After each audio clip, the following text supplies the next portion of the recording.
السلام عليكم ورحمة الله وبركاته. إن الحمد لله نحمده ونستعينه ونستغفره ونعوذ بالله من شرور أنفسنا ومن سيئات أعمالنا. من يهده الله فلا مضل له ومن يضلل فلا هادي له. أشهد أن لا إله إلا الله وأشهد أن محمدا عبده ورسوله لا نبي بعده. اللهم صل على محمد وعلى آل محمد كما صليت على إبراهيم وعلى آل إبراهيم في العالمين إنك حميد مجيد. الحمد لله ألف بيننا وألف بين قلوبنا فأصبحنا وأمسينا بنعمة الإيمان وبنعمة إخوانا. ثانيا صلاة وتسليما على نبينا محمد صلى الله عليه وسلم الذي هو أسوتنا وقدوتنا إلى يوم الآخر. Alhamdulillah, Bapak-bapak jamaah salat maghrib salat yang dirahmati Allah Subhanahu wa taala, pada kesempatan yang kesekian kalinya kita bisa bermunajah di tempat yang dimuliakan Allah Subhanahu wa taala selepas melaksanakan salah satu kewajiban kita, salat maghrib salat berjamaah, dan harapan kita setiap amalan kita diterima oleh Allah Subhanahu wa taala. Itu juga menjaga daripada keikhlasan dan keistiqomahan kita, dan senantiasa berupaya dengan semaksimal mungkin untuk bisa meningkatkan keimanan ketakwaan kita dan nilai ibadah kita kepada Allah Subhanahu wa taala. Karena sejatinya seorang muslim senantiasa setiap harinya, setiap pekannya, setiap waktunya berubah menjadi lebih baik dan menjadi orang yang bisa dicatat atau bisa dikesankan menjadi orang yang baik di sisi Allah Subhanahu wa taala, dan begitu juga dengan makhluk Allah Subhanahu wa taala di atas permukaan bumi ini. Maka jemaah Allah Subhanahu wa taala, keberadaan kita pada malam hari ini setiap malam Ahad dalam rangka salah satunya memperbaiki kembali daripada setiap amalan ibadah kita agar menjadi ibadah yang tentunya harapan kita bisa diterima oleh Allah Subhanahu wa taala. Dan tentunya dari setiap harapan itu ada kesungguhan untuk kita bisa memperbaiki setiap ibadah-ibadah yang diperintahkan oleh Allah Subhanahu wa taala dan dicontohkan oleh baginda Rasulullah sallallahu alaihi wasallam. Baik jemaah Allah Subhanahu wa taala, kita melanjutkan kajian kita di dalam fikih sunnah, di dalam salatul jamaah. Yang kemarin sempat kita sudah memaparkan tentang hadis-hadis tentang kewajiban berjamaah di masjid bagi seorang laki-laki, dan begitu juga seorang wanita diperbolehkan melaksanakan salat berjamaah di masjid, akan tetapi lebih diutamakan di rumah. Jadi di dalam hadis yang kemarin kita jelaskan dan sampaikan, tidak ada satupun hadis dari Rasulullah SAW itu tidak membolehkan seorang perempuan berjamaah di dalam atau mendatangi masjid atau mendatangi adzan tatkala waktu salat yang 5 waktu itu sudah dikumandangkan. Nah, secara umumnya kalau bagi laki-laki itu sudah menjadi hal yang umum, bahwa kemarin hadis yang sudah kita sampaikan salah satunya adalah Rasulullah SAW menyediakan kayu bakar di setiap akan dikumandangkan azan, dan para sahabat salah satunya Bilal diperintahkan untuk beriqamah setelah azannya. Lalu Rasulullah SAW menyambangi rumah kaum muslimin tatkala itu, dan tatkala menemukan ada penghuni rumahnya laki-laki berada dalam rumah dan tidak melaksanakan salat berjamaah, maka Rasulullah SAW membakar rumah tersebut. Maka seandainya itu diterapkan, dan mungkin tatkala Rasulullah SAW masih hidup, mungkin setiap salat 5 waktu rumah di antara rumah kita ada yang terbakar. Jadi ini menjadi catatan bahwa salat berjamaah ini merupakan salat yang mana sangat diajarkan oleh baginda Rasulullah sallallahu alaihi wasallam.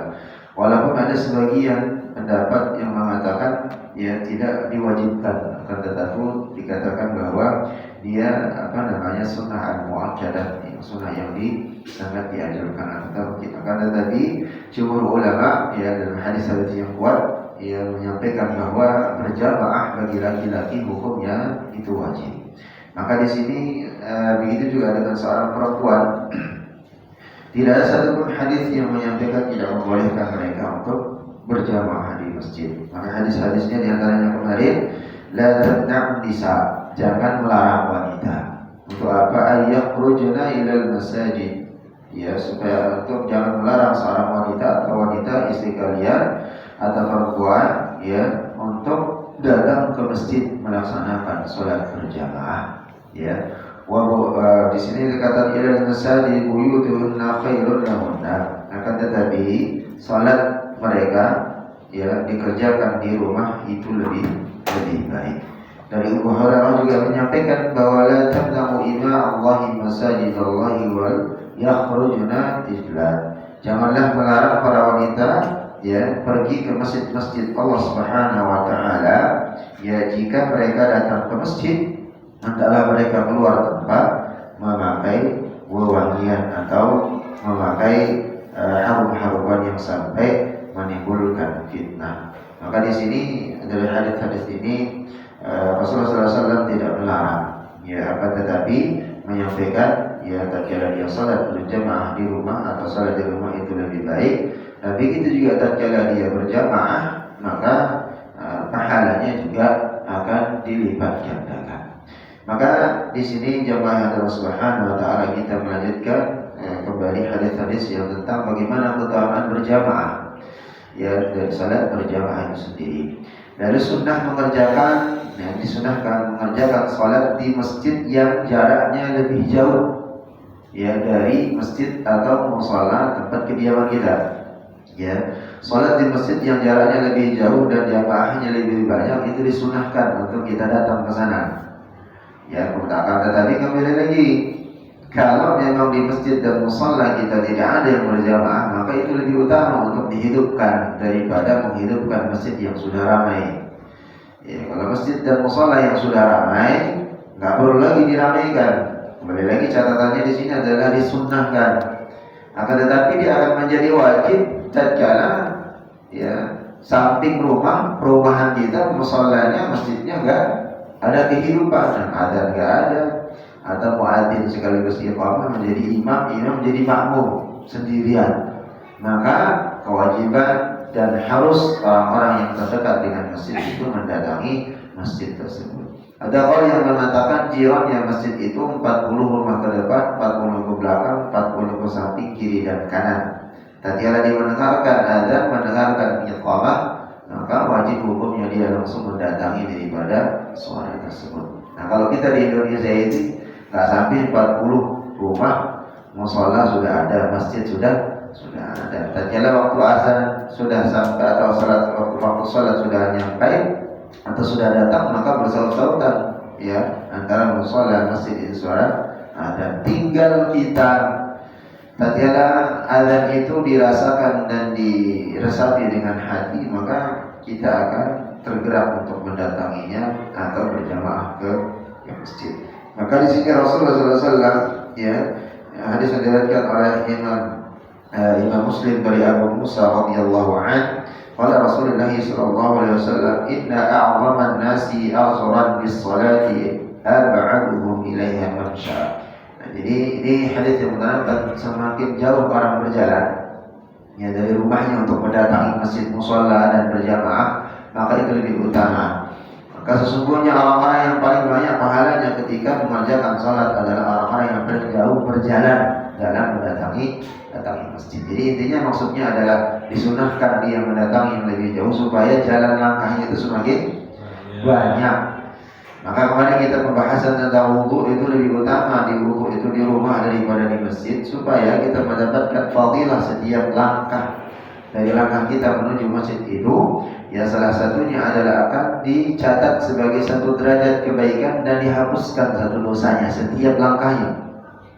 Maka semakin banyak langkah yang dia lakukan dalam mendatangi jamaah tersebut, maka semakin banyak derajat yang dia dapat dan semakin banyak dosanya yang dihapuskan oleh Allah Subhanahu wa taala.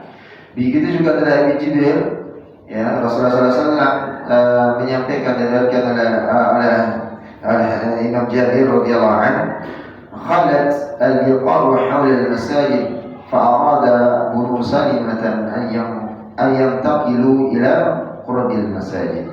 Ya, qurbil masjid. Di setiap masjid ini terdapat tanah-tanah kosong, kata Rasulullah SAW. Lalu Bani Salamah ingin pindah ke tempat yang berdekatan dengan masjid ini.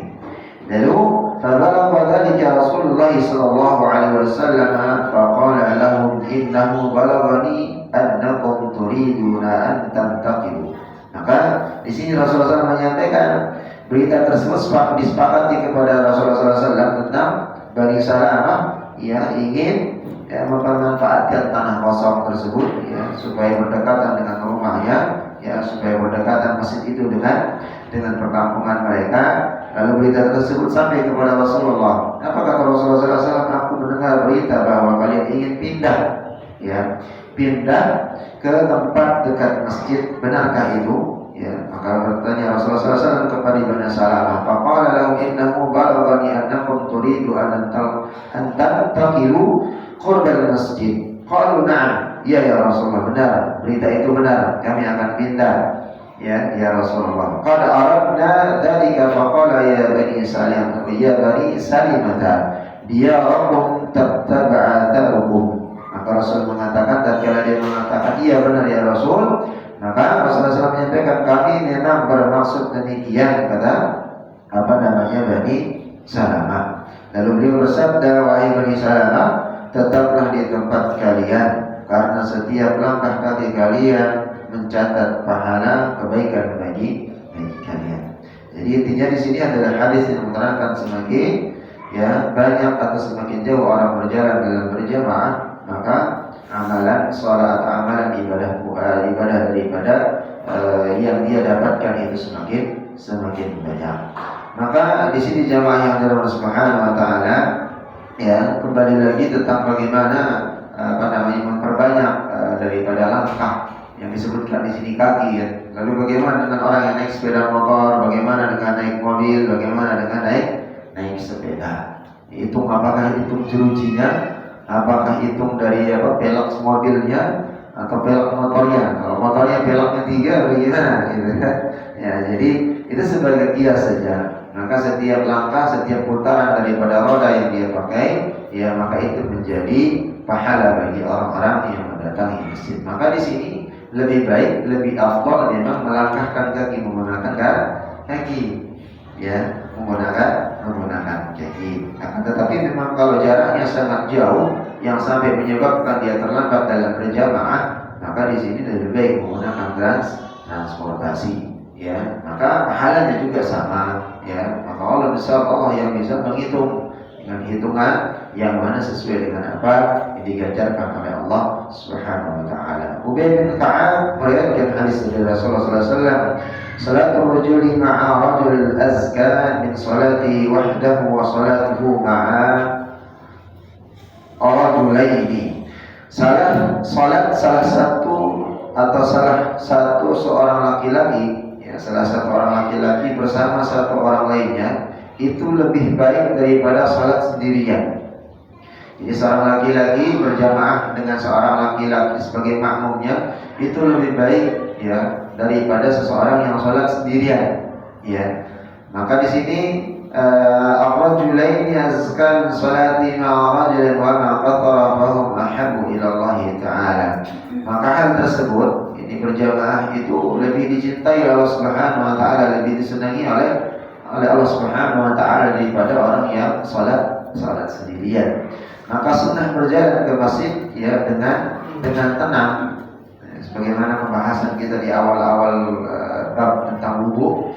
Maka wudu diawalkan dan seterusnya supaya tidak tergesa-gesa dalam wudu, tidak tergesa-gesa di dalam salatnya nanti.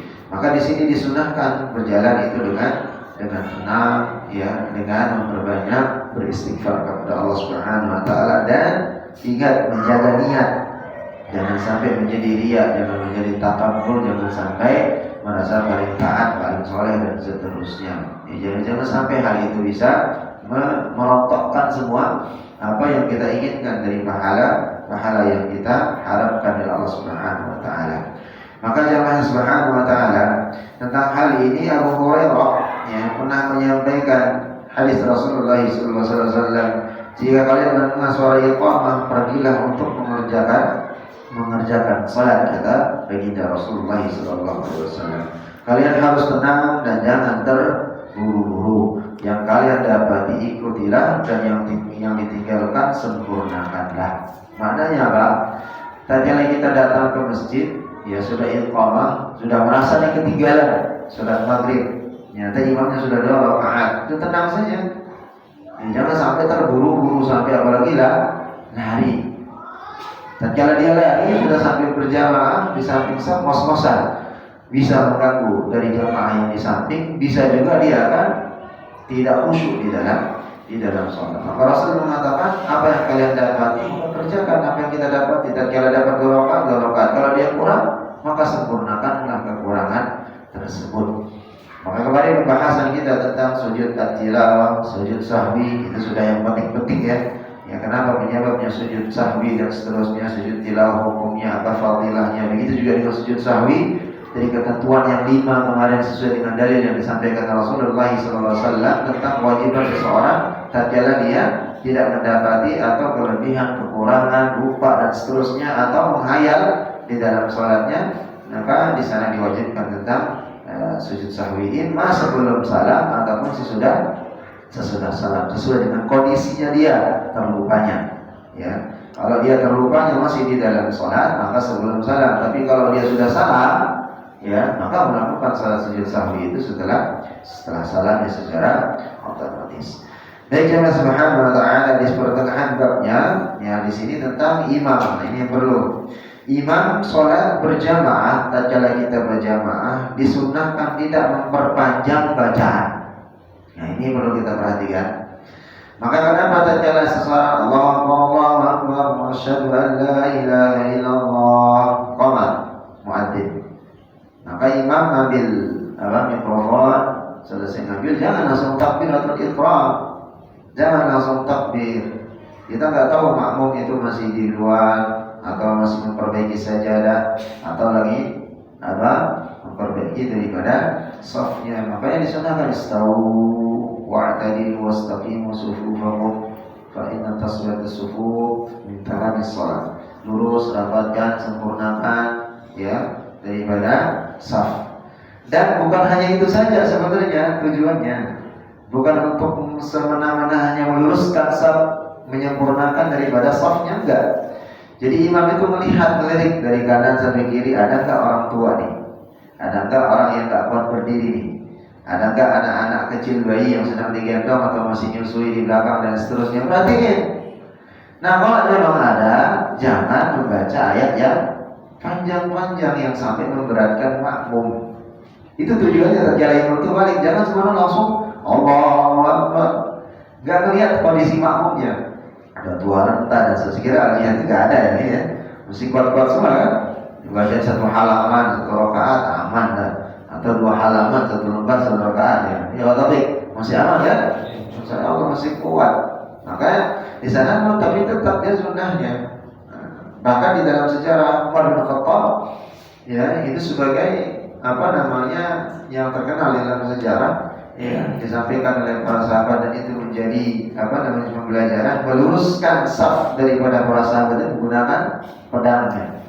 Ya kalau nggak lurus ya kena gibasan pedang. Ya, jadi kalau main-main dengan pedang dilurusin. Jadi bukan begini-gini lurusnya, tapi dipanteng semua, lurus.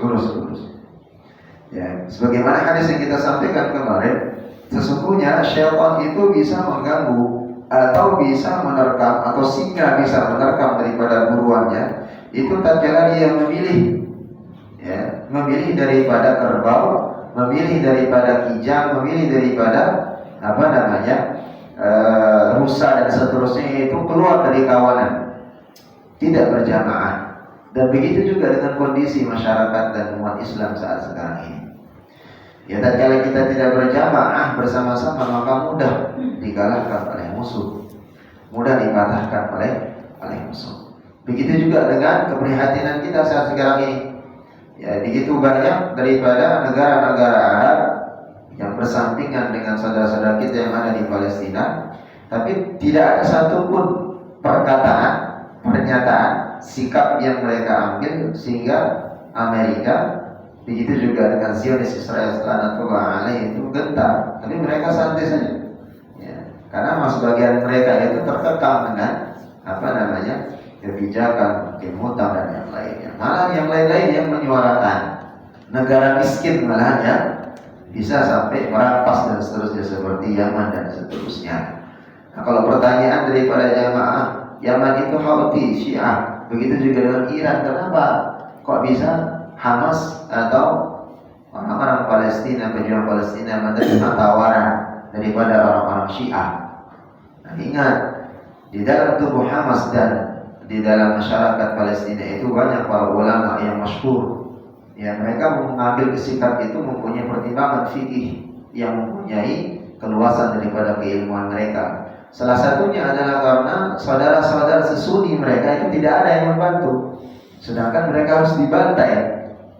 Ya, sehingga ada keluar fatwa atau pendapat dari mereka sesuai dengan apa yang disampaikan atau yang pernah dicontohkan oleh baginda Rasulullah SAW. Tatkala baini qanqa, masih ingat? Begitu juga dengan beberapa kabilah bangsa Yahudi tatkala itu yang tatkala diperjanjian dengan baginda Rasulullah SAW, dan Rasulullah SAW itu menerima daripada bantuan mereka dan seterusnya.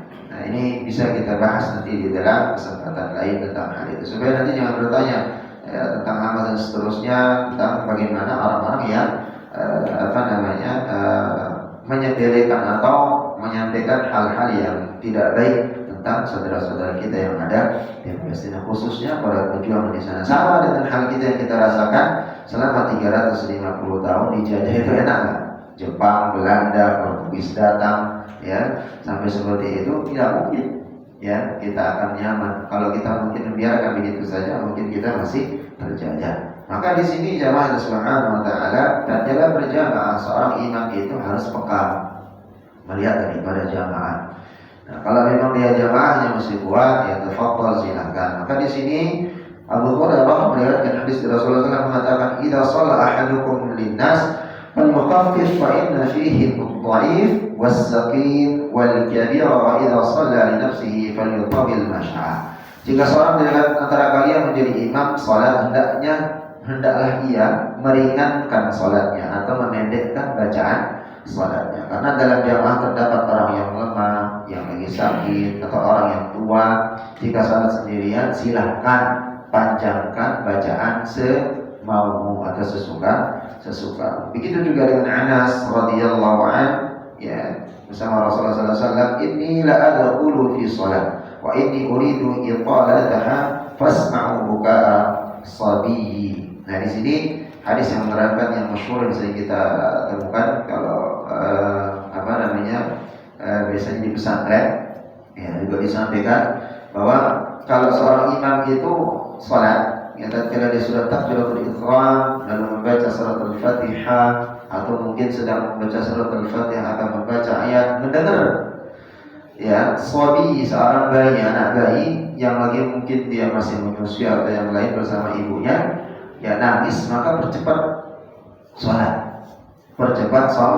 baik bacaan dan seterus gerakannya, tapi jangan sampai tidak tumaninah. Ini Rasulullah SAW mengatakan, "Wa inni uridu qalataha," aku mulai sholat dan ingin memanjangkannya, kata Rasul. Tiba-tiba aku mendengar as-sabi fa atajawwazu fi sholati, ya, anak bayi itu nangis, ya, fa atajawwazu fi sholati min ma'lamuni wa jadi ummihi dibakai. Maka karena itu aku percepat salatku karena mendengar bayi itu menangis, ya, karena aku memahami betapa berat perasaan seorang ibu tatkala mendengar anaknya menangis.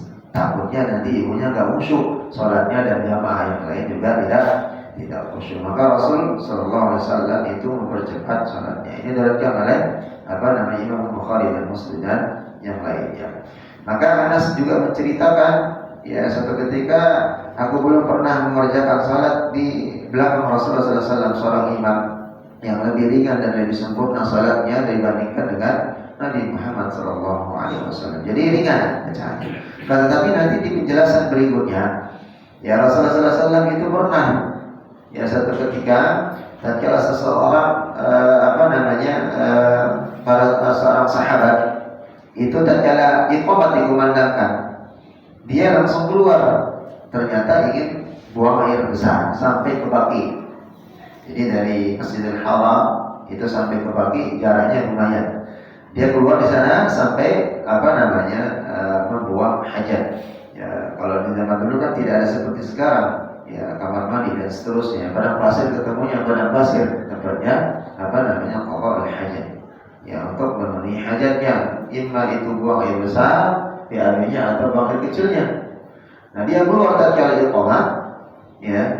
Lalu dia berwudu kembali, ya, langsung dia mengikuti jamaah. Rasulullah itu masih rakaat pertama. Masih di rakaat pertama, sengaja memanjangkan bacaannya supaya dia yang tadi keluar itu, sahabat yang tadi ikut berjamaah tidak tertinggal. Ya. Nah, ini apakah ada bertentangan? Tidak. Karena nanti ada dalil yang mengatakan Rasulullah SAW nanti di hadis berikutnya itu rakaat pertama disunahkan lebih panjang bacaannya, ya, supaya menunggu daripada jamaah, ya, untuk bisa mengikuti daripada jamaah tersebut tidak sampai tertinggal. Maka Umar bin Abdullah mengatakan yang meringankan salat bagi seorang imam adalah sunnah, meringankan daripada salatnya di bacaannya. Ini sudah disepakati oleh para ulama dengan syarat kesempurnaan minimal, ya, tercapai. Maksudnya adalah jangan sampai terburu-buru, jangan sampai seperti apa kata Rasulullah SAW, ya, dalam hadisnya, salat yang cepatnya seperti patukan burung gagak atau seperti ayam tuk-tak. Jangan sampai seperti itu. Cepat tapi tetap tumanina, jangan sampai seperti burung gagak. Sebagaimana Rasulullah SAW menyampaikan. Maka Rasul menyampaikan, ya, di dalam sebuah hadis, irji fasalli fa innaka la tusalli. Ada salah seorang, ya, dilihat oleh Rasulullah SAW itu tidak sempurna di dalam ruku. Ya, ini yang disebenarkan jangan juga sampai cepat dalam dia sholat karena ingin memperingan sholatnya. Ya, satu ketika Rasulullah SAW melihat seorang laki-laki rukunya agak sempurna. Maksudnya rukun nggak sempurna, langsung berdiri. Samiallahu liman hamidah, baca subhanallahil azim, langsung berdiri. Dipanggil oleh Rasulullah SAW, irji' fasalli fa innaka lam tusalli. Pemuda, ya, ulang salat. Sesungguhnya kamu tidak salat. Atau salatmu tadi itu batal. Nah, berarti ini dalil yang menerangkan jangan sampai tidak sempurna di dalam rukuk, sujud, i'tidal. Begitu juga dengan gerakan-gerakan yang lainnya. Maka la yanzurullaha ila man la yuqimus shalah salbuhu fa fi ruku'ihi wa sujudihi. Ya. Allah itu tidak melihat salat seseorang yang tidak meluruskan tulang rusuknya pada saat rukuk dan sujudnya.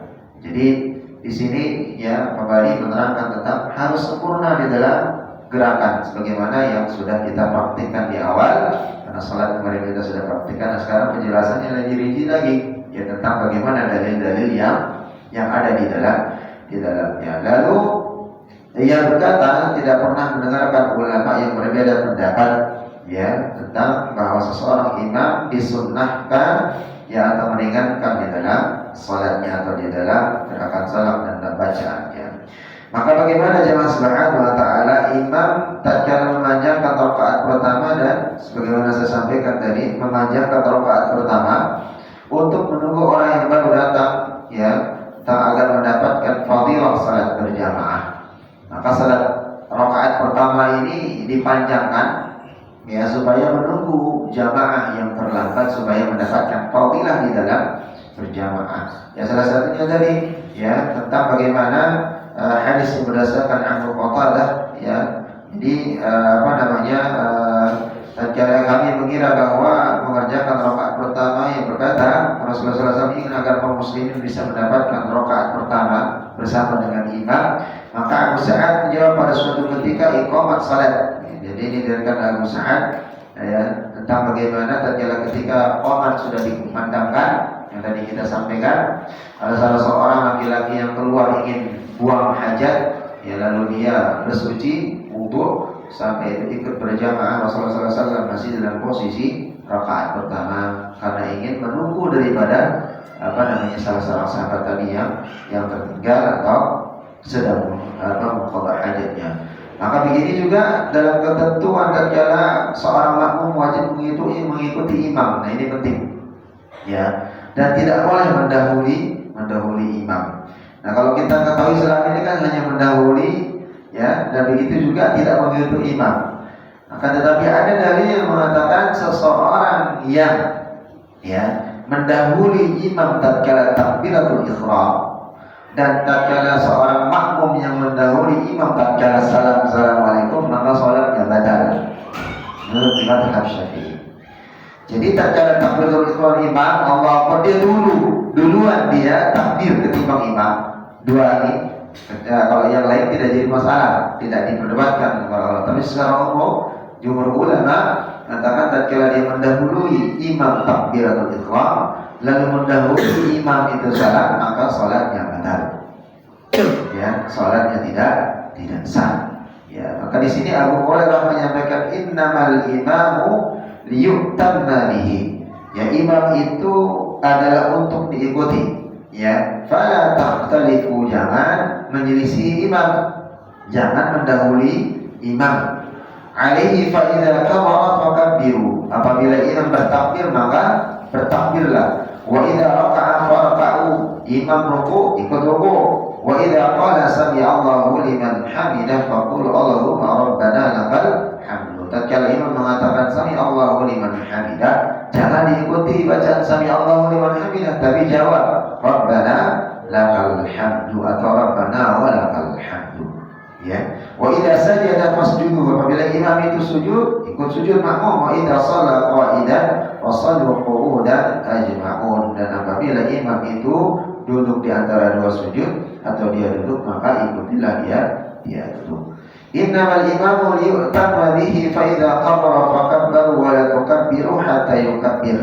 Nah, ini juga dalil yang mengatakan bahwa imam itu adalah untuk diikuti. Jika bertakbir maka ikut bertakbir, dan jangan bertakbir hingga ia bertakbir. Jangan bertakbir hingga ia bertakbir. Ini memperjelas lagi, jangan mendahului imam tatkala bertakbir. Jangan mendahului imam tatkala bertakbir hatta yukabbir. Wa idza raka'a farka'u wa la tarka'u hatta yarka'u. Tatkala imam itu rukuk maka ikut rukuk. Jangan sampai mendahului imam duluan rukuk. Wa idza sajada fasjudu wa la tasjudu hatta yasjud. Sama juga. Tatkala imam sujud, maka ikuti dia sujud setelahnya. Jangan mendahului imam tatkala dia sujud. Nah, sama dengan tatkala orang yang ada dalil Rasulullah SAW tentang bagaimana ini yang sering di tengah masyarakat kita perhatikan, atau sering kekeliruan atau sering kesalahan di dalam dia menjadi makmum. Ya, secara umum kita mau tanya tentang hadis bagaimana nanti orang yang dibangkitkan di hari kiamat, ya, seperti keledai, ya, tatkala dia mendahului imam. Nah, sama dengan ada dalil yang lebih kuat bahwa Rasulullah SAW menjadi imam, dan disampaikan bahwa jangan sampai seorang makmum itu tatkala dia rukuk, ya, sami Allahu liman hamidah rabbana wa lakal hamd Allahu akbar. Imam kalau belum menyentuh ke tempat sujudnya, makmum itu tidak boleh duluan atau berbarengan di sana dia akan sujud. Biarkan imam dulu sempurna dia sujud, baru makmum turun dari sujudnya. Ya, turun dari rukuknya. Gitu ya. Jangan sampai keduluan, ya, mendahului imam. Maka di sini dari Anas radhiyallahu an bahwa Rasulullah SAW bersabda, "Ya ayuhan nasu inni imamukum fala tasbiquni bil ruku'i wala bis sujudi wala bil qiyami wala bil insaraf." Wahai kaum muslimin, aku ini imam kalian. Ya, janganlah sampai kalian mendahului ketika aku rukuk, ketika aku sujud, begitu juga tatkala duduk atau saat menyelesaikan salat. Ya. Jadi ini kembali lagi jamaah yang subhanahu wa ta'ala tentang adab dan bagaimana kesempurnaan di dalam kita melaksanakan salat. Maka di sini dalam hadis yang disampaikan juga diriwayatkan Bara bin Azib, ya, diriwayatkan oleh Imam Bukhari dan Muslim, kami mengerjakan salat bersama ini, ya kata beliau, bersama ini salatul Rasulullah sallallahu alaihi wasallam. Pernah salat bersama Rasulullah sallallahu alaihi wasallam. Pada saat itu beliau membaca Sami Allahu liman hamidah, dan tak seorang pun di antara kami yang berani Sami Allahu liman hamidah Rabbana walakal hamd. Tak seorang pun di antara kami yang berani membungkukkan punggungnya hingga Nabi Muhammad SAW itu meletakkan dahinya di lantai. Jadi ini yang benar caranya. Jadi tidak ada satupun para sahabat itu berani membungkukkan. Ya. Jadi contohnya begini, Mas, ya, supaya lebih ini ya, supaya lebih jelas ini. Ya, jadi tatkala imam mengatakan berdiri, Mas. Jadi ini kan Sami Allahu liman hamidah. Berdiri dulu kan? Ya, jadi ruku. Ya, masa ruku. Sami Allahu liman hamidah. Rabbana walakal hamd. Jadi tatkala Rabbana walakal hamd itu tidak ada satupun para sahabat berani bungkuk aja enggak berani. Sampai Rasulullah SAW sudah dia sujud, kepala beliau di lantai, di tempat sujud, baru para sahabat itu sujud. Itu cara yang benar. Tapi kita kadang belum selesai, ya imam sudah sujud, udah kedua ya tenang mas, santai, aman. Tak konsumsi tak. Udah. Ya, jadi konteksnya adalah jangan sampai kita mendahului imam. Ini. Jadi para sahabat sampai seperti itu menerapkan bagaimana cara Rasulullah SAW itu salat. Ya, maka konteksnya bahwa berjamaah ini bukan hanya tatkala salat itu dihitung banyak jumlahnya orang jamaahnya dan seterusnya. Hatta tatkala satu imam, satu orang makmum itu sudah dinilai menjadi berjamaah, dan itu pahalanya 27 derajat. 27 kali lipat daripada salat al-fardhi, salat sendirian. Maka di sini mana dalilnya? Dalilnya dari Ibnu Abbas radhiyallahu an, bahwa beliau menceritakan, ya, beliau pernah bersama Rasulullah SAW menginap di rumahnya siapa? Bibinya. Ya, aku pernah menginap di rumah bibiku, yaitu siapa? Bibinya Maimunah. Pada malam itu Nabi Muhammad SAW bangun dan melakukan salat malam. Tatkala Rasulullah SAW bangun dan melakukan salat malam, ya aku ikut bangun, kata Anas radhiyallahu anhu. Anas ini masih kecil. Maka dia termasuk sahabat yang dari kecil bersama Rasulullah SAW dan termasuk yang banyak meriwayatkan hadis dari Rasulullah SAW. Ya, ikut bangun beliau Anas radhiyallahu anhu, ya, dan ikut mengerjakan salat. Ya, bangun dan salat menjadi makmum Rasulullah SAW. Aku berdiri di sebelah kiri Rasul. Ya, jadi bangun Mas. Kamu sekali lagi. Ya, ada sana, bapak-bapak. Anda senyum, santai. Jadi Rasulullah SAW bangun nih, berdiri. Rasulullah SAW sholat malam. Ya, lalu Anas ikut bangun. Tiba-tiba Anas langsung berdiri di sebelah kiri Rasulullah SAW menjadi makmum. Langsung Rasulullah SAW pegang kepalanya Anas, ditarik lewat belakang, dipindahkan ke sebelah kanan.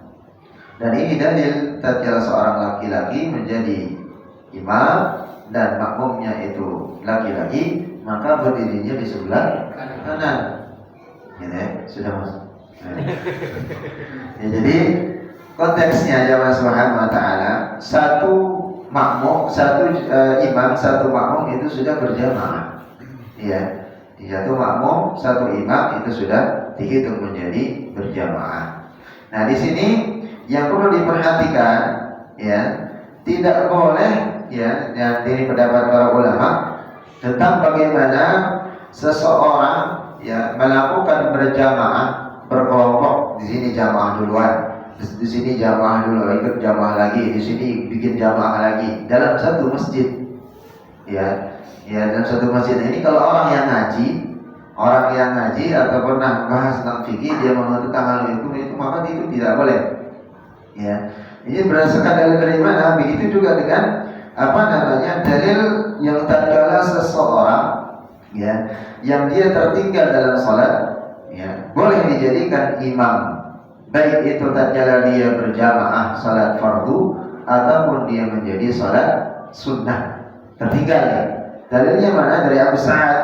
Abu Sa'id menceritakan bahwa ada seorang laki-laki masuk ke dalam masjid sedangkan Rasulullah SAW itu telah selesai mengimami para sahabat salat. Ya, maka beliau bersabda, Rasulullah SAW menyampaikan, siapakah orang yang mau bersedekah kepada laki-laki ini atau orang-orang ini? Maksudnya siapa yang mau menemani dia salat? Ya, siapa yang mau bersedekah? Ya, pahala untuk laki-laki ini dengan menemaninya salat. Maka seseorang dari mereka para sahabat berdiri. Ya, padahal sahabat itu sudah salat tadi bersama Rasul. Ada laki-laki telat, salat sudah selesai.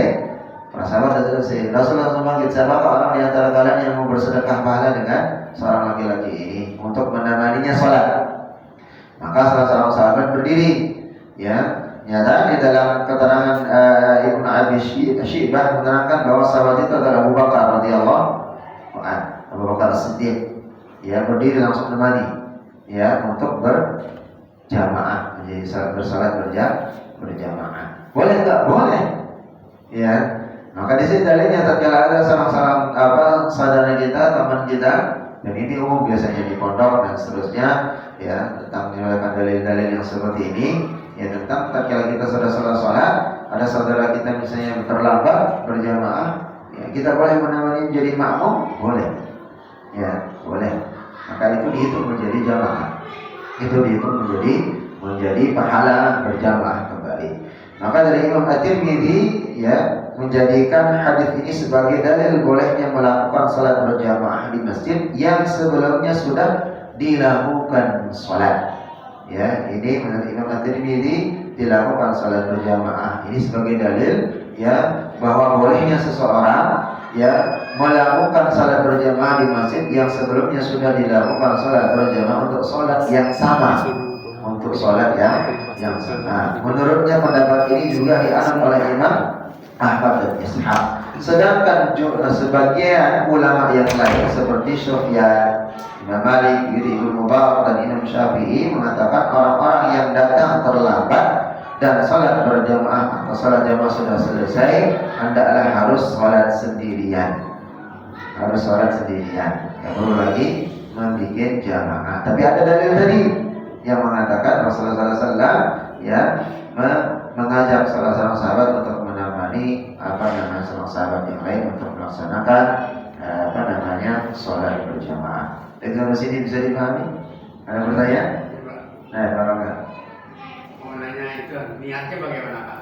Niat apa Pak? Yang tadi nemenin orang sholat. Tetap menjadi imaman makmuman. Sama seperti niat makmumnya kita kan mau makmum gitu. Menjadi makmuman. Berarti sholat 2 kali gitu ya? Iya, sholat 2 kali. Benar sekali, sholat 2 kali. Dan itu boleh. Maka itu menjadi apa? Menjadi sedekah. Ya, menjadi tetap dihitung menjadi pahala. Nah, sama dengan nanti ada dalil yang mengatakan bagaimana Rasulullah SAW yang terjadi dari Rasulullah SAW dan Abu Bakar As-Siddiq radhiyallahu anhu. Ya, tatkala dia dibaiat menjadi imam, Rasulullah SAW belum datang. Ya, langsung dibisikin. Ya, ini hadis yang disampaikan dari Imam Bukhari dan Muslim. Ya, Sahal bin Sa'ad, ya Rasulullah SAW pernah menyebut ketika waktu salat tiba, muadzin datang menjumpai Abu Bakar. Muadzin datang, ya Abu Bakar, kamu siap jadi imam? Insyaallah siap, kata Abu Bakar. Tatkala Abu Bakar menjadi imam, ya baca surat Al-Fatihah, ya langsung imam, ternyata datang Rasul. Rasul datang. Nah, ini dalil seorang imam bisa menjadi makmum dan seorang makmum bisa menjadi imam tatkala sedang sholat dilaksanakan. Ya, seketika itu bakal jadi imam, Rasulullah SAW datang. Ya, datang. Nah, para sahabat yang lain menjadi makmum ribut di belakang, numpuk. Ini nanti sebagai dalil, beberapa dalil ya tentang bagaimana seorang imam itu bisa menjadi makmum dan makmum menjadi imam. Begitu juga dengan dalil menepuk itu bukan untuk menegur tatkala kesalahan di imam, tapi itu untuk perempuan, lagi-lagi mengucapkan tasbih dan seterusnya, ya.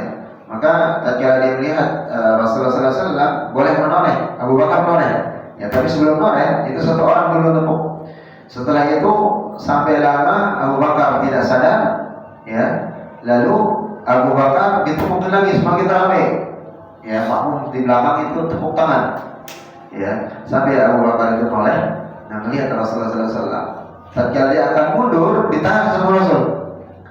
Dia tetap jadi imam, tapi Abu Bakar angkat tangan dan menyampaikan, ya, bertasbih kepada Allah Subhanahu Wa Taala, yang menyampaikan seperti itu, ya tetap. Tapi setelah itu Abu Bakar mundur dan Rasulullah SAW itu maju menggantikan menjadi imam. Selesai salam, Rasulullah SAW bertanya kepada Abu Bakar, ya Abu Bakar, apa yang menghalangimu, ya, sehingga kamu tadi aku perintahkan untuk tetap menjadi imam tapi enggak mau, ya.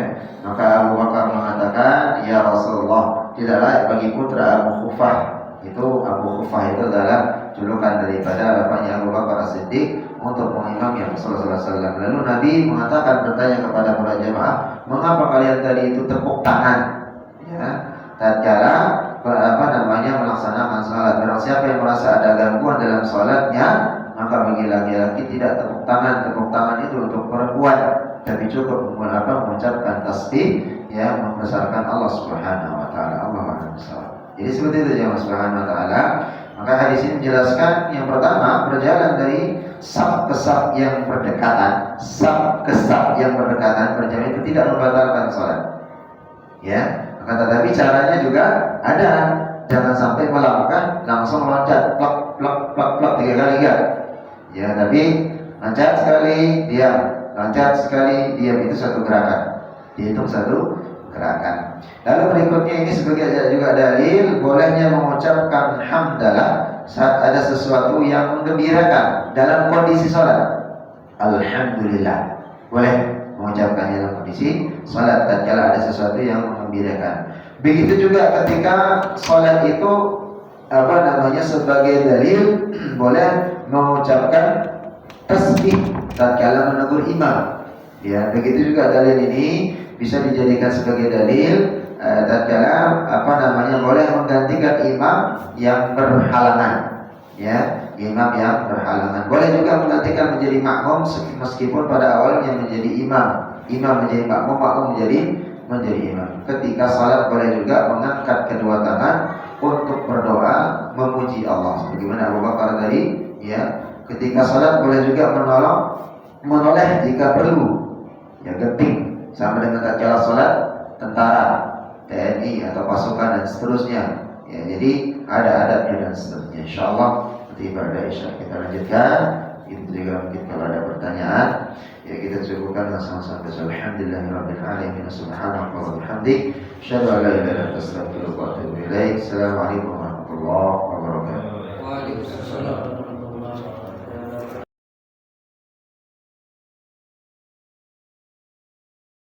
Iman yang tentunya sebagaimana tadi kita sampaikan, ya, semoga Allah Subhanahu Wa Taala berikan pemahaman, berikan kemudahan kepada kita untuk bisa, ya, memahami dan bisa melaksanakan sesuai dengan apa yang diperintahkan oleh baginda Rasulullah SAW. Nabi ya Rabbul Alamin. Baik, terima kasih Subhanahu Wa Taala. Bapak dan Ibu yang dirahmati Allah Subhanahu Wa Taala, jemaah salat maghrib dan isya, salat Jumat. Sebagaimana tadi kita membahas tentang bagaimana, ya, seorang imam yang bisa menjadi makmum dan makmumnya menjadi imam. Sebagaimana Rasulullah SAW mencontohkan, ya, tatkala Abu Bakar radhiyallahu anhu yang menjadi imam dan Rasulullah SAW datang, lalu Abu Bakar melihat Rasulullah SAW menoleh, begitu juga dan para makmum memberikan isyarat, ya, sebagaimana yang terdapat hadis yang panjang. Maka ini sebagai dalil sebagaimana yang kita sebutkan tadi dari poin yang ke-1, 2, 3 dan 2, 3, 4, 5, ya, seorang boleh berganti menjadi makmum meskipun pada awalnya menjadi imam. Begitu juga bisa menjadi dalil hadis ini ketika salah seorang, ya, salat boleh mengangkat kedua tangannya untuk berdoa, ya, memuji Allah Subhanahu Wa Taala. Ketika salat boleh menoleh, ya, jika perlu, Begitu juga dengan dalil bolehnya berbicara dengan orang yang salat dengan bahasa isyarat. Boleh berbicara dengan orang yang salat dengan bahasa isyarat. Isyarat, ya, jangan sampai keluar kata-kata. Kalau keluar kata-kata maka salatnya batal. Ya, isyarat tadi bagaimana? Ya, jalan Rasulullah SAW, ya, berikan isyarat kepada Abu Bakar jangan mundur. Tapi Abu Bakar langsung mengangkat tangan dengan memuji Allah Subhanahu wa taala. Ya. Maka berikutnya boleh juga ini dalilnya membaca hamdalah dan bersyukur ketika mendapatkan jabatan keagamaan atau seorang boleh menjadi imam bagi orang yang lebih utama darinya. Orang boleh menjadi imam, ya, dan yang orang yang menjadi makmum itu lebih utama, artinya keilmuannya lebih fasih, ya, pemahamannya tentang agama lebih lebih baik dan seterusnya. Maka orang yang keilmuannya ini misalnya tidak sebanding dengan makmum, maka itu boleh juga menjadi imam. Sebagaimana Abu Bakar, ya, dia tadi menjadi imam dan Rasulullah SAW menginginkan dia tetap, tapi Abu Bakar mundur, ya. Maka seketika ini Rasulullah SAW ingin menyampaikan, ya Abu Bakar, kamu boleh menjadi imam dan aku menjadi makmum. Maka ini menerangkan bahwa bolehnya seseorang, ya, menjadi imam bagi orang yang lebih utama darinya, ya, lebih utama darinya, maksudnya dari keilmuannya dan seterusnya. Ketika sholat, ya, ini juga bisa jadi dalil boleh bergerak asalkan tidak terlalu banyak, ya, asalkan tidak terlalu banyak. Nah, begitu juga dengan dalil yang menyampaikan bahwa ya seseorang tatkala bergabung sebagai makmum atau dia yang bergabung sebagai makmum hendaklah ia bertakbir takbiratul ihram tatkala bergabung menjadi makmum, atau tatkala terlambat dan menjadi makmum, ya, dia bergabung tatkala menjadi makmum atau ikut berjamaah kepada imam, maka hendaklah dia bertakbir, ya, bertakbir yang sambil berdiri lalu mengikuti keadaan apa yang sedang dilakukan imam pada waktu itu. Yani takbirnya takbir intiqal. Yani takbir intiqal saat berpindah dari satu posisi ke posisi yang lain. Baik sekali jika dilakukan, tetapi jika tidak dilakukan juga tidak apa-apa karena sudah terwakili oleh takbiratul ihramnya. Baik, jemaah subhanahu wa ta'ala, semestinya ada ditanyakan. Kalau bersin itu Ustaz, Kenapa bersin? Ada apa? Masalah yang hamdalah di belakang imam atau makmumnya boleh dijawab? Ya, kira bersin. Gitu ya. Alhamdulillah dan langsung menjawab gitu ya. Jawabannya kalau bersin. Ya rahmatullah yahdikumullah, begitu sering jawab gitu ya. Rame juga sholatnya, ya. Dalam konteksnya bahwa bersin itu, ya, bahwa menjawabnya itu bukan hal yang wajib kan? Ya, jadi hanya doa saja. Nah, dimaklumi kalau lagi sholat nggak mesti harus seperti itu, seperti dalam kondisi tidak sholat atau bebas. Ya, jadi rame ya, bersih. Alhamdulillah. Ya, yarhamukallah, jawab lagi yahdikumullah, satu masjid misalnya, yahdikumullah, yang nggak lucu juga gitu ya. Jadi konteksnya ya sama-sama mengkondisikan, ya, sedang melakukan ibadah yang apa dan yang lebih utama. Gitu ya. Tapi tidak batal tetapnya kalau imam bersin, nggak apa-apa mau bersin berapa kali juga berarti. Yang penting jangan dibuat ya bersinnya. Kalau yang bersinnya itu memang wajar, ya jadi masalah. Tapi kalau dibuat bersinnya lagi bersin lagi ya jadi masalah. Sama halnya dengan gini. Tatkala seorang imam, kemarin kita pernah kita bahas ya. Jadi dia membaca ayat yang menerangkan tentang adab. Dia tahu artinya, paham tentang tafsirannya, bagaimana aplikasinya, sedih sampai terisak-isak, nangis imamnya, gitu ya, nangis imamnya. Ternyata makmumnya nggak ngerti, nggak paham. Imam kenapa nangis ya? Tapi tatkala terulang kembali jadi imam begitu, selalu baca itu nangis dulu. Nah, pertanyaan makmum ini beneran dia ngerti apa yang dibaca oleh imam itu? Kok setiap jadi imam baca ayat ini nangis? Biasanya momentum orang nangis tatkala dia menjadi imam atau membaca satu ayat itu nggak mesti harus terulang lagi akan menangis, dan tidak mungkin dia sama kondisi hatinya. Bisa saja dia menangisnya mungkin mohon maaf sedang kelahi sama istrinya atau lagi cekcok gitu kan, atau mungkin teringat dengan apa, dengan utang yang masih ini gitu kan, atau baru dan seterusnya, sehingga kondisi pribadi dia bawa ke jamaah sholat, dan ini bisa membatalkan sholat, membatalkan jamaah. Beda halnya tatkala seorang makmum, seorang faqih, seorang qari, seorang mufassirin, dia membaca ayat tentang adab, membaca tentang ayat mengenai iman, nadanya tinggi, tatkala ayat tentang peringatan oleh Allah, terus nanti isa tentang bagaimana orang syahid, bagaimana tentang meninggal, bagaimana tentang adab kubur, bagaimana tentang adab di akhirat nanti, dan seterusnya. Ya, maka itu hal yang wajar. Ya, seperti kita temukan saya sudai, itu juga di mana-mana tatkala salat tarawih. Ya, maka itu berdoa, apalagi tatkala kunut nazilah, tatkala berdoa. Memang benar-benar khusyuk doa, bukan dibuat-buat nangisnya gitu. Dibuat-buat nangisnya benar-benar, atau imamnya nangis, dia nggak ngerti misalnya apa yang dia baca, tapi dia ingat utangnya, ingat permasalahannya, ingat tentang kesedihan, jadi nangis gitu, maka bisa batal salatnya. Jadi jangan sampai itu terjadi gitu ya. Jadi jangan sampai dibuat. Baik, ada yang lain?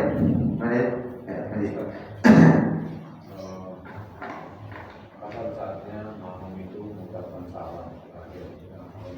Assalamualaikum yang pertama, Assalamualaikum warahmatullahi wabarakatuh, baru makmum itu mengucapkan. Yang pertama juga biasanya Assalamualaikum warahmatullahi wabarakatuh, Assalamualaikum warahmatullahi wabarakatuh. Ya. Zaman kita waktu kecil kan seperti itu. Ya, jadi makmum ya, kapan waktunya makmum mengucapkan salam. Apakah tatkala imam mengucapkan salam pertama ke kanan, imam makmum ikuti langsung ke kanan, atau menunggu dulu imamnya sampai salam ke kiri, gitu ya. Jadi lebih ahsan, lebih bagusnya menunggu menyelesaikan imam itu salamnya tuntas ke kiri. Ya, akan tetapi tatkala imam, sebagian ada dalil yang mengatakan tatkala dia sudah Assalamualaikum warahmatullahi, itu sudah batal salat, artinya sudah selesai. Assalamualaikum warahmatullahi. Dan bahkan ada di dalam pembahasan kitab, ya saat tadi kita cari ini, saya lupa rujukannya. Ya, tatkala dia misalnya jadi imam, Assalamualaikum warahmatullahi, sudah selesai imam batal. Belum dia mengucapkan Assalamualaikum ke kiri, dia kentut. Karena nggak tahan gitu, kentut langsung, karena daripada dia nahan dari penyakit, langsung dia kentut. Apakah salatnya batal? Enggak, karena sudah selesai dia sholat, karena sudah salam ke kanan sekali. Kecuali belum salam, dia kentut, maka batal. Tapi kalau ada salam ke kanan, Assalamualaikum warahmatullahi, dan belum salam ke kiri, langsung kentut, ya, maka itu sah sholatnya.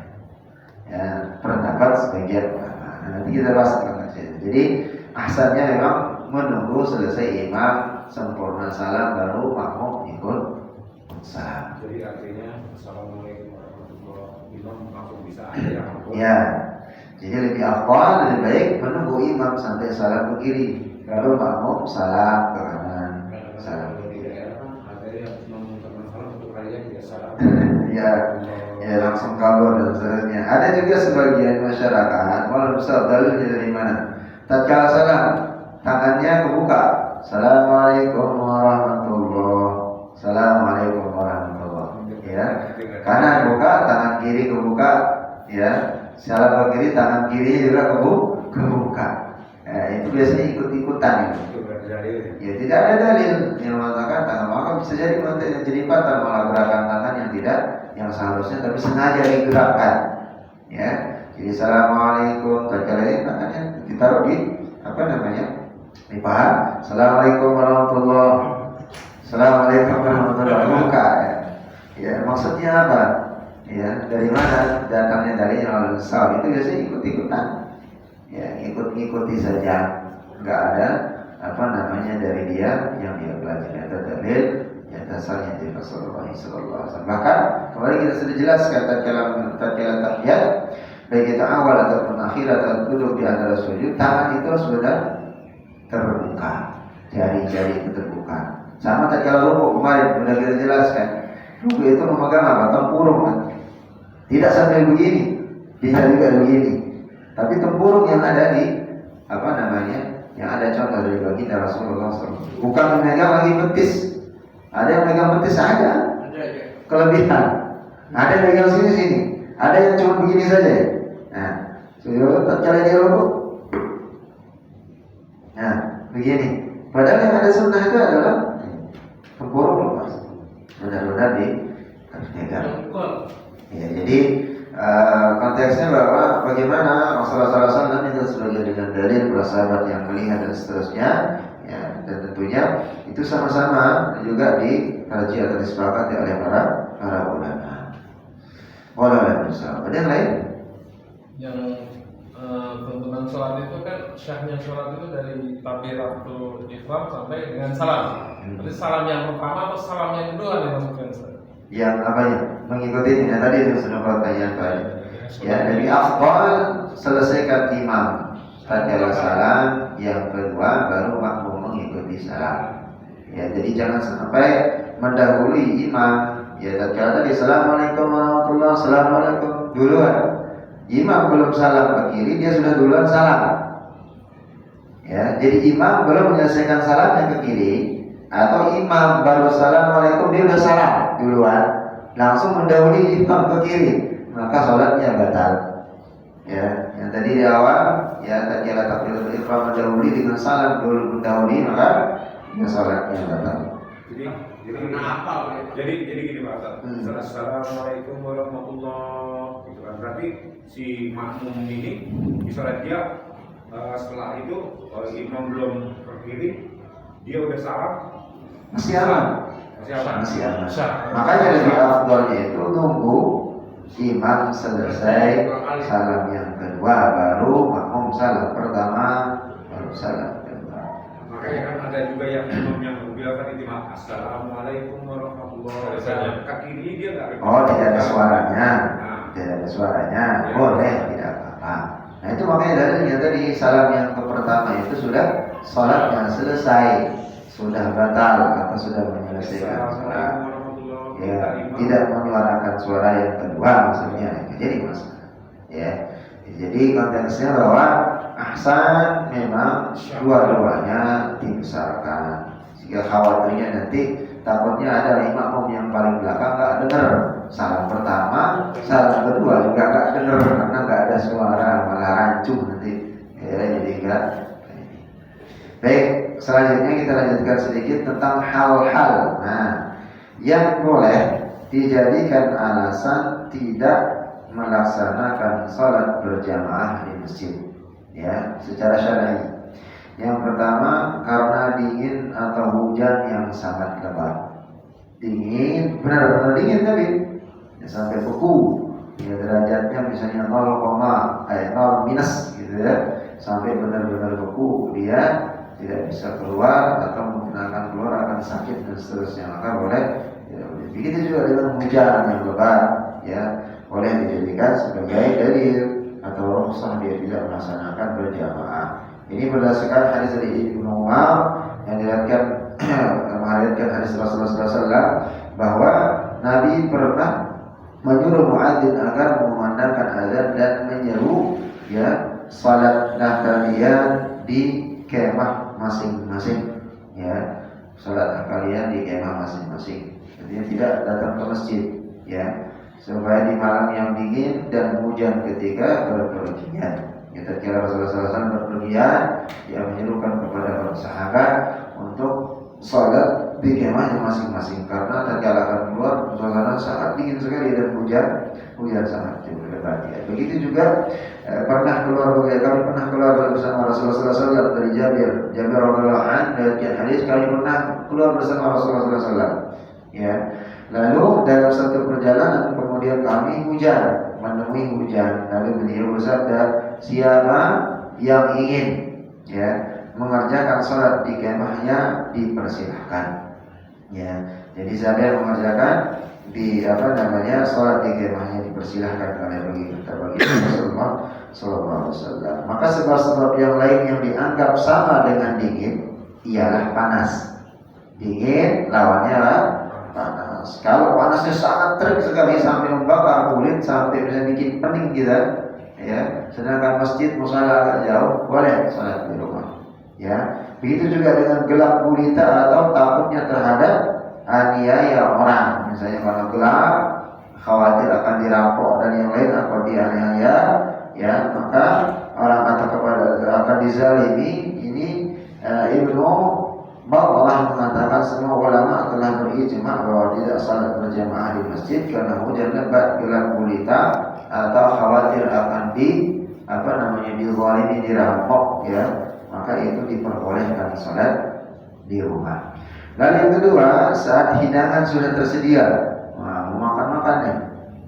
Jadi ternyata hidangan sudah tersedia, makanan sudah banyak sekali. Allah Akbar, Allah Akbar, Asyhadu an la ilaha illallah. Tangguh, makanan sudah tersedia. Ya. Maka berdasarkan hadis dari Ibnu Umar, Rasulullah SAW sudah menyebutkan, "Idza kana ahadukum 'ala ta'am." Apabila salah seorang di antara kalian, ya, berada di hadapan makanan, ya. Dia di sini makanan sudah siap nih. Sudah banyak makanan, ya. Maka fala yaj'alanna hatta yaqdiya hajatahu minhu wa in uqimatis shalah. Maka janganlah tergesa-gesa hingga keperluannya selesai meskipun iqamat salat telah dikumandangkan. Jangan maksudnya tergesa-gesa untuk makan, santai aja. Gitu ya. Berarti di sini menerangkan bahwa dalilnya mendahulukan makan, khawatirnya nanti. Tatkala dia memilih salat berjamaah, kebayang makan tadi kayaknya lauknya apa ya? Waduh, jangan-jangan habis nih.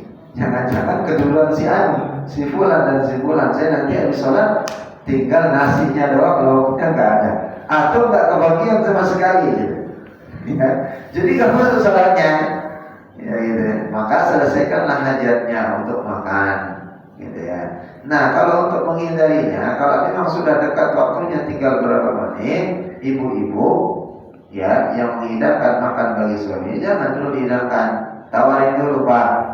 Mau makan, Pak, mau makan dulu atau mau sholat? Ya, lebih bagus di sholat berjamaah dulu, makan ditahan dulu. Tapi ibunya jangan keluarin menunya dulu. Nasi lauknya jangan dikeluarin. Nanti kalau udah keluar belum dihidangin, dilihatin sama suami, udah kepikiran, ya, udah jauh, udah kena macet, udah lapar dan seterusnya. Ya, maka yang makan itu lebih hajatnya itu lebih diutamakan. Dan berikutnya menahan kencing atau buang air besar, ya. Jadi kencing dan menahan buang air besar itu bisa, ya, menjadikan alasan kalau orang tidak melakukan atau ikut sholat berjamaah. Dia sudah jalan dari rumah ke masjid, ternyata tiba-tiba mules, ya, harus ke kamar mandi, buang hajat, sampai selesai orang sholat, ya, belum selesai di kamar mandi. Maka ini membolehkan dia berdasarkan hadis dari Aisyah radhiyallahu anha. Aku pernah mendengar Rasulullah SAW bersabda, "La salata bi qatratit ta'am." Tidak sempurna salat seseorang yang sudah sedia makanan. Enggak sempurna salat seseorang yang sudah disediakan hidangan makanan. Wala huwa yudafi'ul akhbathain. Dan demikian juga halnya dengan orang yang menahan kencing dan buang air besar. Yang sempurna salatnya. Maka ini dalilnya. Begitu juga dengan Abu Darda. Di antara tanda bijaksananya seseorang adalah menyelesaikan keperluannya sehingga ia mengerjakan salat dengan hati tenang. Ya, ketika salat Allahu Akbar, ya, kentut tahan sampai merah mukanya. Ya, ingin dia buang air besar sampai merah mukanya nahan. Gitu ya, sampai merah mukanya nahan. Maka di sini nggak dibolehkan, jangan sampai memaksakan diri. Selesaikan hajat, ya, selesaikan, bersihkan dan seterusnya. Ya, maka di sini adalah yang menyebabkan orang boleh meninggalkan salat berjamaah. Adapun orang-orang yang paling berhak menjadi imam ya tatkala salat berjamaah, sebagaimana yang kemarin pernah kita bahas sedikit, insyaallah nanti bisa kita lanjutkan atau pembahasannya sedikit di depan insyaallah. Baik, ada yang bertanya lagi? Ustaz, Ya. kalau kita lagi sholat berjamaah batal, selesai wudhu, selesai sholatnya sudah selesai, apakah kita pahalanya dapat berjamaah tidak? Baik. Jadi udah sholat nih, dapat 1 rakaat. Ya. Ya tiba-tiba batal gitu ya sholatnya. Karena misalnya kentut atau nahan dan sudah nggak kuat gitu ya. Langsung tatkala itu ambil air wudhu, tiba-tiba mendapatkan sholat sudah selesai. Jadi ini mulianya Islam. Tatkala kita berniat saja, niat saja nih, belum melakukan sesuatu pekerjaan itu sudah dicatat menjadi amal kebaikan. Walaupun kita belum melakukan atau gagal melakukannya atau tidak melakukannya, tapi niat kita sudah baik, maka itu menjadi pahala. Beda halnya tatkala seseorang akan berniat melakukan kejahatan, dosa, dia belum dicatat sebagai dosa sampai dia tuntas melaksanakan pekerjaan itu baru jadi dosa.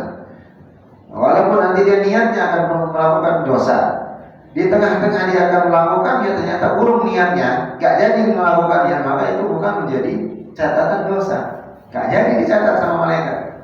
Itulah biasanya Islam keluarga ya. Jadi seperti itu.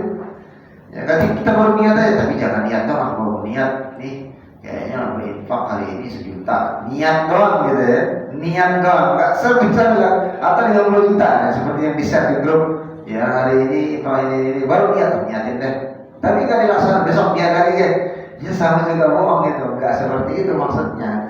Tetap niat dalam kebaikan itu dilaksanakan semampu kita. Tapi tatkala kita tidak mampu dengan ajli darurah, ada kesulitan dan seterusnya, maka dia dicatat. Tapi kalau cuma hanya sekadar omdu istilahnya, ngomong doang gitu kan, ya sama dengan cuma niat doang yang dilakukan karena dia tahu dan dia tidak seperti itu aplikasinya. Ya, maka lebih baik tatkala kita berniat, yaitu dilaksanakan. Tapi harus dibedakan mana niat itu mana daripada nazar.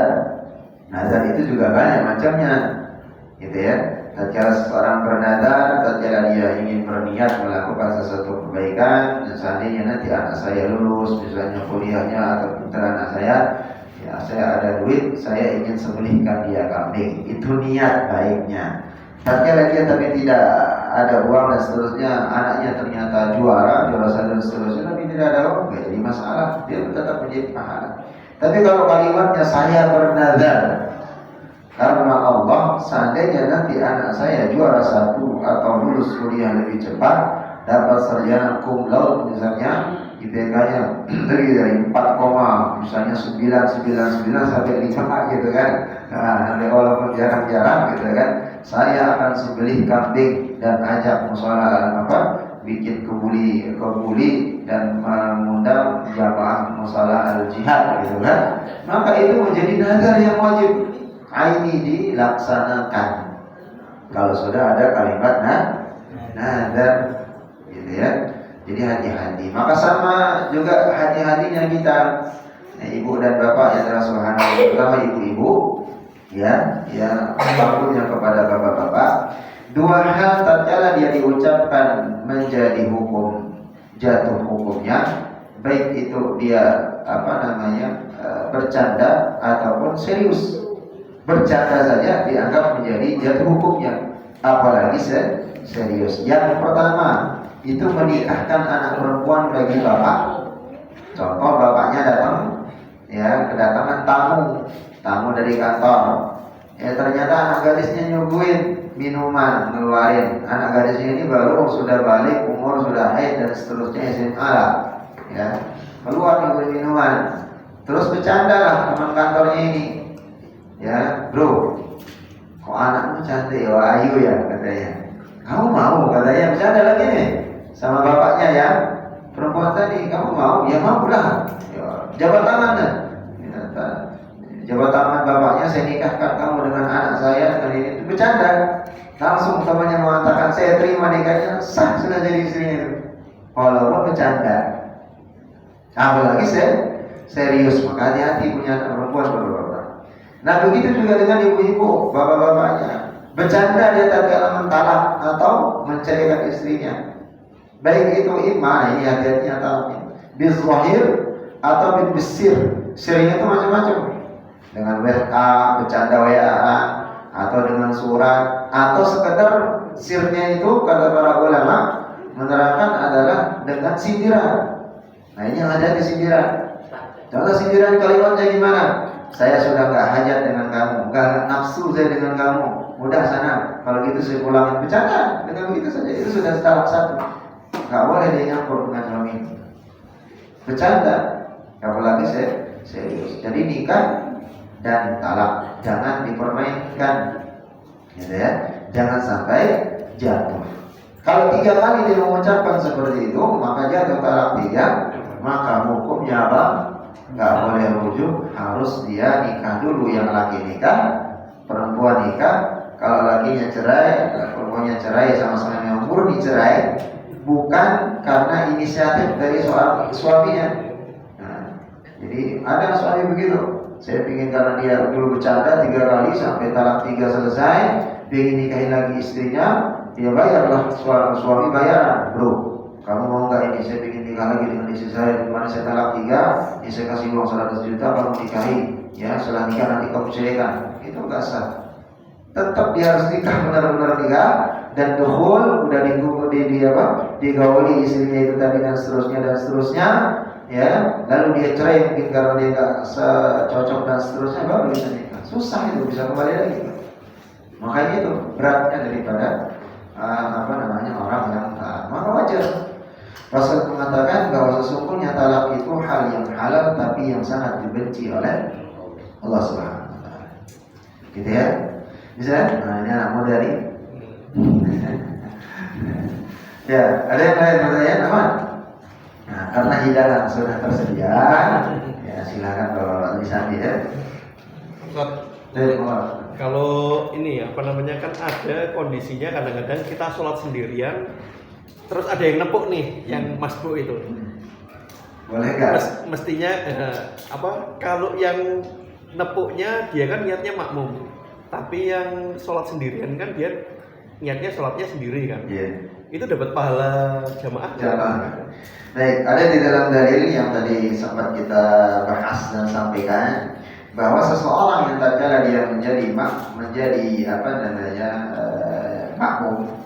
yang sebelumnya dia berimam, ya sebagaimana dalil tadi yang panjang dari Rasulullah SAW dengan Abu Bakar As-Siddiq, ya keterangan bahwa seseorang bisa menjadi imam tatkala dia tadinya makmum menjadi imam, atau keterlambatan daripada seorang sahabat yang mana Abu Bakar langsung berdiri, ya tatkala Rasulullah mengatakan siapakah yang mau mensedekahkan atau menemani orang ini menyempurnakan sholatnya berjamaah, maka Abu Bakar berdiri dan menjadi bersama ia dengan untuk sholat berjamaah, maka tetap dihitung menjadi pahala. Ya sama halnya tatkala seseorang dia masbuk ditepuk, ya sama halnya tatkala seseorang juga dia salat sunnah 2 rakaat. Ya salat sunnah 2 rakaat, Allahu Akbar. Ternyata ada orang datang di belakang tepuk. Dia niatnya untuk menjadi makmum. Maka kita isyarat begini saja. Maksudnya isyarat makanya dalam dalil itu isyarat begini kan. Ya. Maka tatkala orang paham ini isyarat, boleh ngomong dengan isyarat, bukan dengan mulut tapi isyarat, maka dia itu salat sunnah dia. Tapi ternyata yang belakang ini nggak paham nih, nggak ngerti, lanjut aja. Maka seorang yang salat sunnah tadi harus tetap menjadi imam. Apakah niatnya berubah? Nah, itu pendapat para ulama. Secara otomatis dia langsung berubah niatnya menjadi imam dan menepuk itu menjadi makmum. Kalau salatnya jahar, maka dibesarkan suaranya dia dari waktu rakaat. Misalnya dia salat ba'diyah maghrib, ada maghrib itu rawatib kan. Ya, rawatib Allah. Ternyata datang menepuk karena enggak ada temannya jamaah. Ya, karena lihat imam enggak ada. Temannya mau jamaah, orangnya mulu udah selesai habis semua, dia sendiri. Ada yang bersolat sunnah, tepuk. Ya, tatkala dia paham yang dibayar atau dijadikan imam ini, ya diangkat tangan, ternyata tetap dia ingin menjadi makmum, maka jaharkan suara. Ya, boleh. Pahalanya gimana? Double jadi jamaah lagi deh. Kita mengulang sholat sunatnya lagi nggak setelah itu? Pak? Tidak, nggak mesti nggak. Habis selesai Tetap sholat, tidak salat sunnah lagi, ya. Jadi tetap konteksnya dia pahala salat sunnahnya berjamaah dia dapat, yang di belakang juga menjadi makmum dan dia mendapatkan pahala jamaah, gitu ya. Tapi ada pendapat yang lain, ya, yang mengatakan tidak boleh menjadikan imam orang yang masbuk karena niatnya dia berbeda, ya. Karena khawatirnya nanti apalagi berantai, ya. Dia tadinya harus berjamaah nih, ya, datang orang telat tepuk tangannya terus. Ya, ternyata tinggalnya 2 rakaat. Yang tadi menjadi makmum itu datang lagi tepuk lagi terus sampai 5 kali nggak selesai. Ya, nah maka disinilah intinya kita sebelum kita menepuk pundak orang yang lagi masbuk tadi, lihat dulu kiri kanan, tengok. Ada nggak jamaah yang lain yang baru selesai wudhu? Kalau ada, maka itu lebih afdal membuat jamaah baru. Ya, bikin jamaah baru. Jangan jadikan yang makmum tadi yang masbuk itu menjadi imam. Tapi kalau tidak ada sama sekali, melihat kiri kanan dulu tidak ada, ya, daripada kita sholat sendiri dan melihatnya ada dalilnya. Orang yang Rasul mengatakan baik itu dalam kondisi sholat sunnah ataupun dia berjamaah tadi tertinggal boleh dijadikan sebagai imam, ya. Tetapi konteksnya bahwa kembali lagi kalau memang tidak ada sama sekali akan yang diajak menjadi jamaah, ya. Maka di sini apalagi mohon maaf tadi kalau di pesantren atau kita satu komunitas aman kita. Siapa yang mau nemenin saya bersedekah nih, mau sholat lagi bersama-sama. Nah, jadi satu orang menjadi makmum aman. Tapi kalau di masjid umum, di jalanan dan seterusnya, siapa bapak mau ajak? Mana mau dia? Apalagi dia nggak ngerti, gitu. Apalagi mau tergesa-gesa dan seterusnya, gitu ya. Pada besar seperti itu. Ya, jadi konteksnya bahwa ada 2. Ada yang mengatakan memang tidak boleh orang yang masbuk dijadikan sebagai imam. Ya, tetapi lihat kondisi kiri kanan, kalau memang ada yang diajak menjadi imam maka itu lebih afdal. Tapi ada dalil juga yang mengatakan Rasulullah SAW orang yang salat sunnah, begitu juga dengan orang yang tertinggal dalam masbuknya boleh dijadikan sebagai imam. Yang salat sunnah saja boleh dijadikan sebagai imam, ya, tatkala dia melaksanakan salat sunnahnya tanpa harus mengulang salat sunnahnya tadi. Baik. Ya, Pak. Itu gunanya yang tadi kita kan sholat sunat kan mereka sunat, terus ada yang mau maghrib di belakang. Kita kan sholat sunat cuma 2 rakaat. Kita kan itu sholat maghrib atau sholat isya. Kita sholat yang ininya berapa rakaat? Ya, jadi kalau Pak Warka sholat sunnah 2 rakaat jangan ngikutin makmumnya, ngikutin silakan. Bukan, maksudnya kita kan ini kita lagi sholat itu sunat. Pak Warka ini di belakang yang kok. Ya, Pak Warka ini yang sholat sunnah, ada Pak Warka yang jadi makmum. Berapa rakaat? Berarti ngikut 4 rakaat gitu kita sholat. Udah selesai 2 rakaat udah kan? Iya. Ini Pak Warka. Pak Warka yang sholat sunnah atau yang tukang nepuknya nih? Yang sholat sunat. Pak Warka yang sholat sunnah atau Pak Warka yang jahil nepuk? Sholat sunnah ya? Ya, Pak Warka tetap sholat sunnah berapa rakaat? 2 rakaat. Ya 2 rakaat, tetap 2 rakaat. Yang makmum tadi menyempurnakan sholatnya. Cuman pokoknya kalau waktunya jahat dijaharkan gitu ya. Iya, tetap dijaharkan. Tapi kalau rakaatnya itu tetap gitu kan, Pak. Iya. Jangan ngikutin makmum. Masa imam ngikutin makmum? Kan tetap makmum itu mengikuti imam. Dia tetap masbuk 1 rakaat kalau maghrib, menyempurnakan 2 rakaat lagi kalau isya. Gitu ya. Baik, kawan. Dari mana? Mau apa ya? Kalau sholat sendiri apa aja bisa? Maghrib bisa subuh. Dijaga hukumnya apa Ustaz? Gimana? Dijaga hukumnya Yang sholat? sendiri. Yang sholat apa nih? Sholat jahar atau sholat sah? Maghrib bisa subuh. Maghrib bisa dengan subuh dijaharkan. Sendiri ya di rumah atau di sini lah. Boleh, boleh. Ya, jadi tatkala sholat jahar, misalnya maghrib bisa subuh, yang kita dibesarkan rakaat pertama dengan 2 suaranya itu boleh. Ya, karena asalnya memang dia jahar. Ya. Jadi dibolehkan tatkala kita munfaridah ya membaca dengan sedikit keras, tapi jangan sampai keluar dari memang yang seharusnya suara seperti orang yang beriman. makmum atau imam di masjid ya. Jadi konteksnya salat jahar yang kita membesarkan suara di dua rakaat yang pertama itu dibolehkan ya. Karena konteksnya kembali lagi di salat jahar itu memberikan konteks ketika kita mensyiarkan. Nah maka ketika di rumah pun ada anak yang anak kita laki-laki atau perempuan, maka di sana diajarkan tentang fikih dia. Ya, nak mau dapat pahala nggak? Mau sedekah nggak? Kita nggak sendirian di jahar, nanti aneh juga kedengaran orang kalau salat sendirian suaranya gede nih. Ya sudah dia tinggal diajak anak. Kau udah salat nggak? Nah sudah. Mau dapat pahala lagi? Mau kan? Ya udah. Jadi dia makmum. Ya selesai masalah kan? Jadi makmum. Ya, tatkala dia laki-laki ya tinggal di kanan. Sudah, kita bisa dengan leluasa menjaharkan suara seperti itu. Ada yang lain? Kita sholat jamaah ketika imam membaca Al-Fatihah, selesai membaca Al-Fatihah, kita baca amin.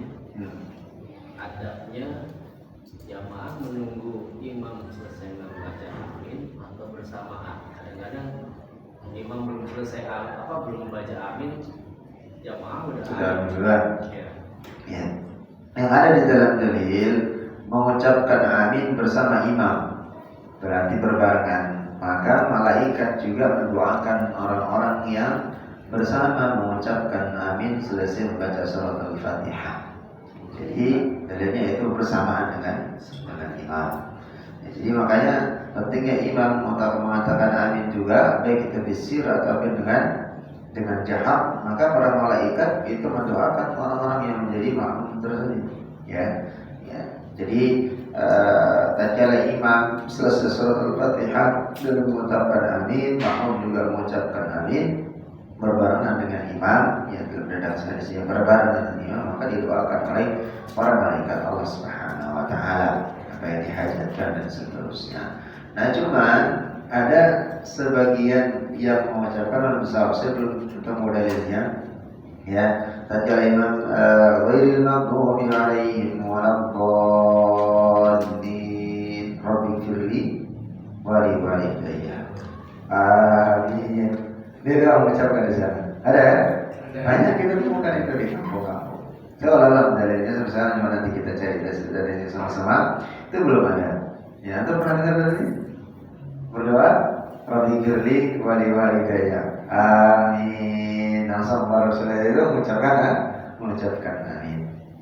Biasanya yang Rabbighfirli itu baca Fatihah tapi bukan di luar sholat Pak. Kenapa? Biasanya bukan di luar sholat itu Pak. Di luar sholat gimana? Kita baca Fatihah, yang tadi Rabbighfirli itu kan. Wali-wali daya gitu biasanya bukan pada saat sholat. Oh, banyak Pak, kalau di kampung itu banyak seperti itu. Imamnya justru yang ini. Begitu juga dengan orang makmum membaca Rabbighfirli wa li walidayya. Amin. Ada jedanya. Ya, ada jedanya. Banyak di tengah masyarakat yang macam seperti itu. Kalau besar dalilnya di mana? Dan nanti kita lihat, ya, kita kembali sebagai tugas untuk membacanya. Kalau memang ada dalil atau pendapat kalau ulama imam bukan di mazhab Syafi'i, ya bisa dijadikan rujukan. Ya, tapi kalau sampai sekarang saya belum menemukan membaca dalilnya. Walaupun dia baik, khawatirnya nanti bukan bagian daripada bacaan salat itu bisa menyelisih atau membatalkan salat. Jadi membatalkan salat. Jadi biasanya hal-hal yang seperti itu mengikuti dari orang yang tua atau mengikuti yang dari yang dia dengar, ngikutin bukan dari atau dia belajar atau membaca daripada pendapat para ulama. Baik, ada lain? Kayaknya kita cukupkan. Sudah mau 8:30. Soal bertasnya nanti di pekan depan ya supaya karena saya juga ada keperluan saat ini ditungguin sama istri ya, nanti kalau istri marah repot ya. Baik, ada pertanyaan yang lain? Apa? Ya. Ya Pak Diana kalau dimarahin istri bahaya ya. Semua Pak Taufik aja nggak berani sama istri. Mau jenderal atau gimana pun kalau ada istri mengatakan kanan. Ya mau pangkatnya apapun ya. Pokoknya yang paling berkuasa di rumah itu adalah iya. Makanya tadi Imam sampai nangis itu mungkin lagi diamalin. Baik, kita sebutkan dengan sama-sama baca alhamdulillah dan berkata subhanahu wa ta'ala. A'udzubillahi minasyaitonir rajim. Bismillahirrahmanirrahim. Allahumma shalli ala Muhammad wa ala ali Muhammad kama shallaita ala Ibrahim wa ala ali Ibrahim fil alamin innaka Hamidum Majid. Allahumma ighfir lana dhunubana, Allahumma ighfir lana dhunubana, Allahumma ighfir lana dhunubana wa dhunuba walidina warhamhum kama rabbawna صغارا وارحمهم كما ربونا صغارا. اللهم اغفر للمسلمين والمسلمات والمؤمنين والمؤمنات الأحياء منهم والأموات ويا قاضي الحاجات. اللهم انصر الإسلام والمسلمين في كل مكان. اللهم انصر الإسلام والمسلمين في كل الزمان يا ذا الجلال والإكرام. اللهم انصر الإسلام والمسلمين المستضعفين في فلسطين خصوصا في غزة يا ذا الجلال والإكرام. ربنا ظلمنا أنفسنا وإن لم تغفر لنا وترحمنا لنكونن من الخاسرين. اللهم تقبل دعاءنا وقيامنا وركوعنا وسجودنا وتضرعنا وتشفعنا يا أرحم الراحمين. اللهم اجعل لنا وأهلنا من أهل القرآن. اللهم اجعل لنا وأهلنا وأولادنا من أهل القرآن. اللهم تقبل تلاوتنا من تلاوة القرآن. اللهم تقبل لكل حاجاتنا يا ذا الجلال والإكرام. ربنا آتنا في الدنيا حسنة وفي الآخرة حسنة وقنا عذاب النار. والحمد لله رب العالمين. سبحانك اللهم وبحمدك أشهد أن لا إله إلا أنت أستغفرك وأتوب إليك. السلام عليكم ورحمة الله وبركاته.